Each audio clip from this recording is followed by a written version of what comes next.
welcome back during this 1 week lull during the NFL postseason. Which James, remind me what they're doing this year for the Pro Bowl.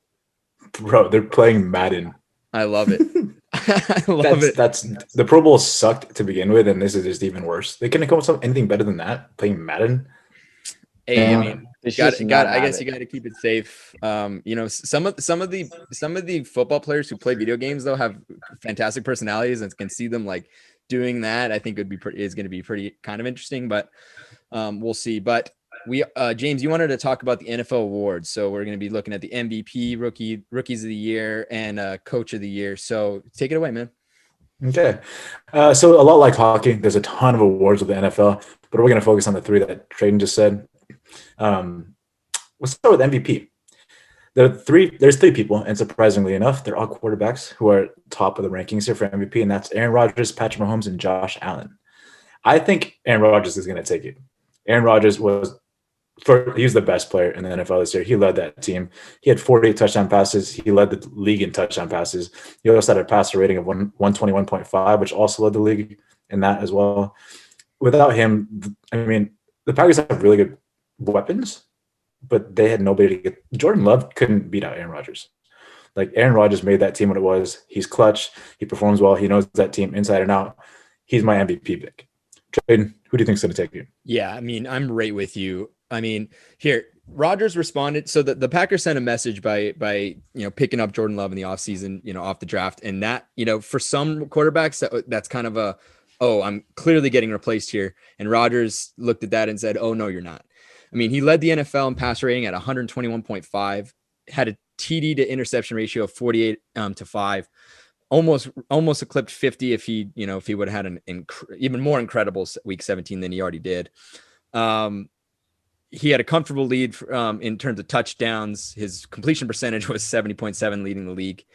And I think the one person that we could look at is Mahomes, but down the stretch, as I mentioned in a couple podcasts now, he did not look that great in the second half of the season. I mean, yeah, they won, but he just didn't look that spectacular. So I'm right with you there. Thank you. We got 2 for Aaron Rodgers. Alex, who do you got? Yeah, so I mean, this is my problem with the NFL MVP award is it's, I don't know, 90% of the time it's quarterbacks. And like, obviously a quarterback is very important to your team, but I kind of feel like the NFL should change it up and just, I don't know, like I don't know what they need to do, but I think Aaron Rodgers is going to win. But someone that you haven't mentioned that I think maybe will deserve some looks is Alvin Kamara. He really carried that Saints team. Drew Brees was hurt. Michael Thomas was hurt. They're 2 best players. He was the best running back in football this year. Maybe Derrick Henry too, but I think Aaron Rodgers is going to win. But I think Alvin Kamara deserves some credit. I mean, he had an incredible season. I mean, hell, he had a 6 touchdown game. Yeah. Alvin Kamara could have been 7 too. Yeah, he deserves some credit. I mean, I don't think he's going to win. I don't even think he's going to crack that top 3 that you mentioned. But just so we don't all just say Aaron Rodgers over and over and over again, I thought we should throw some love to Alvin Kamara. Out of the box answer. I like it. Eric, who you got? Aaron Rodgers. No way. Even though he did lose yesterday, I mean, I feel like a lot of the MVP votes is the season, and you guys have all hit it on the head. He did everything for the Packers this year. He almost pulled them into winning that game. Some people say he should have ran the ball in that one play, but who the fuck knows what would have happened. They probably shouldn't have even kicked the field goal on that 4th and goal. But talking the season, he led them to the NFC Championship game once again. It sucks that he lost that game for the 3rd time, but either way, he's probably going to get the MVP. And Tyler, do you have anything different? I don't.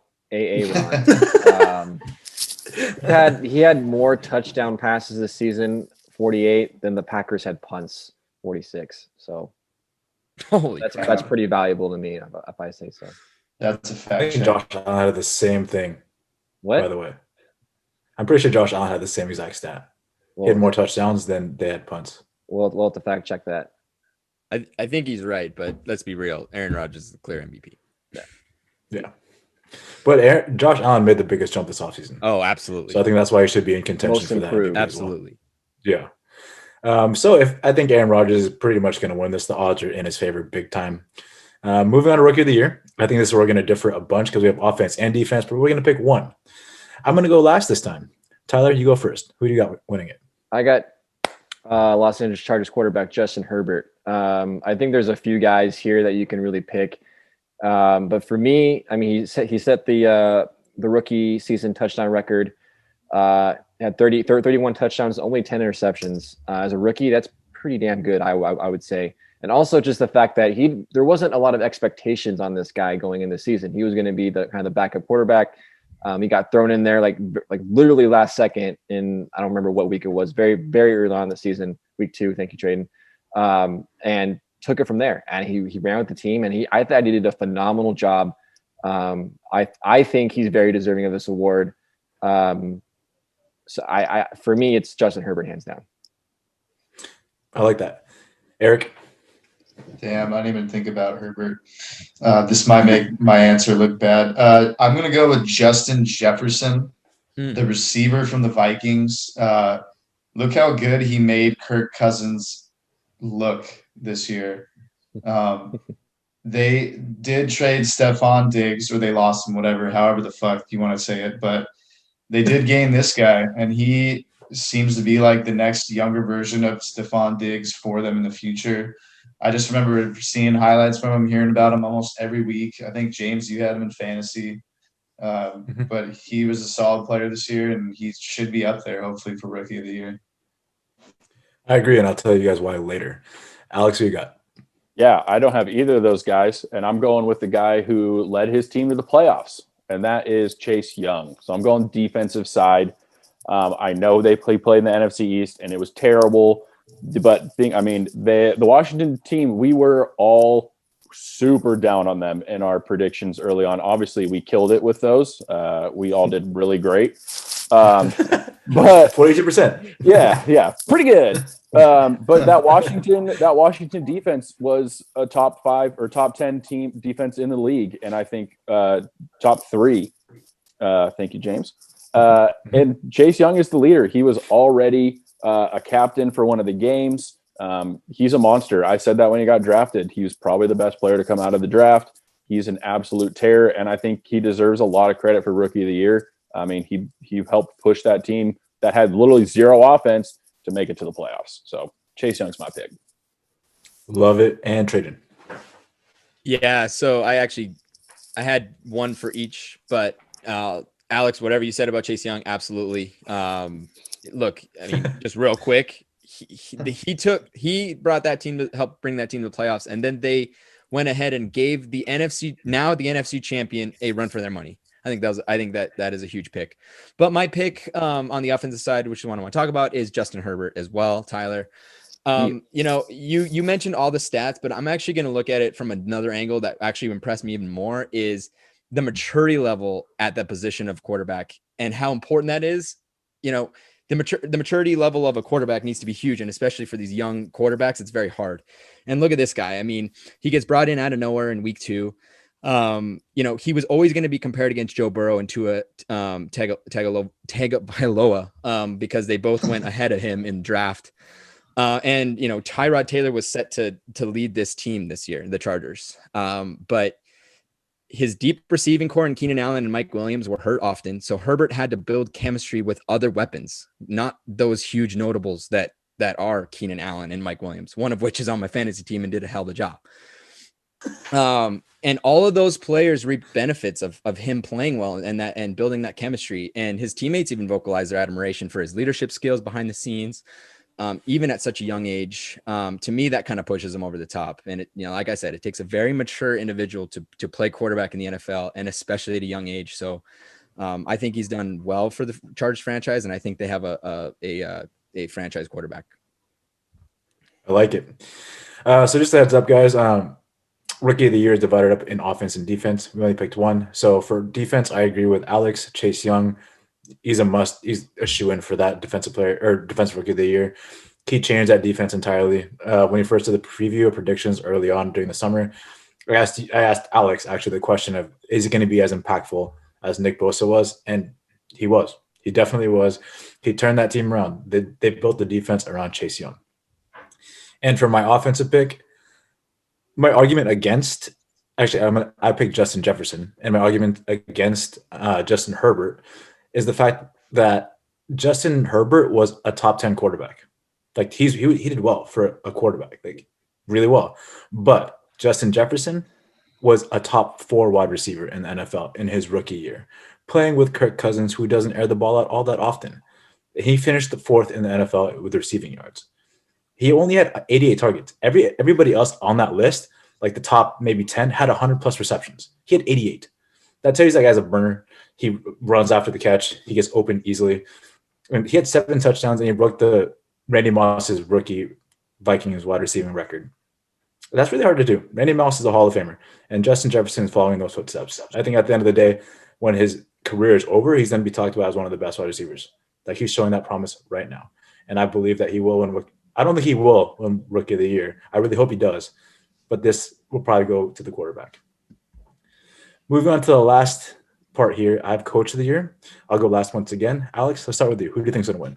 Yeah, so I got Sean McDermott, the Bills head coach. At least I specifically, thought the Bills were going to perform a lot better this year. And then they made the AFC Championship game. I think he and Josh Allen's chemistry has really blossomed. And obviously Josh Allen, as we've mentioned, is a top 3 MVP candidate. And Bills Mafia, man, like good for them. They've had a long road to go, and they've finally got a head coach and a quarterback that they can kind of build with. So I got Sean McDermott as the Coach of the Year. Like it. Traden. Yeah, so I like that pick, Alex, but the Bills made it to the playoffs last year, and this coach brought his team to the playoffs for the first time since 2002, and that is Kevin Stefanski. He cleaned up the culture in the Browns organization, brought the team together, and they made playoffs. Look at these stats. Points for went from 335 to 408. We haven't seen over 400 points from this team since 2007, and even that was above average.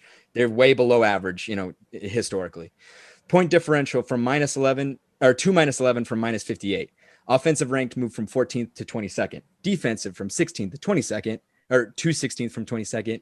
Their advanced stats suggest that they were better than average, or at least average in terms of offense, when they were way below historically. They won 11 games, double digits for the first time in many, many years. And then looking at Baker Mayfield in particular, his efficiency improved. His quarterback rating moved to 72.1% from the mid to low 50%. I mean, and we look at the fact that, I know you can't really count the playoffs, but the Browns managed to beat the Steelers in Super Wild Card weekend without Stefanski on the sideline. And as I mentioned, I think that had a lot to do with what Stefanski did to that culture early on. And I think that they went in there and they beat the Steelers. And I think that he's a definite, that's definitely my pick for Coach of the Year. Another good one. Tyler. Yeah, I have to agree with Traden there. I think Stefanski, I think mainly because of kind of what he mentioned, that how bad this franchise was prior. And, I think the prime example is his quarterback, Baker Mayfield. Baker Mayfield was awful. It caused Traden to have a rant about how awful he was, and we named an episode after it because of how epic that rant was.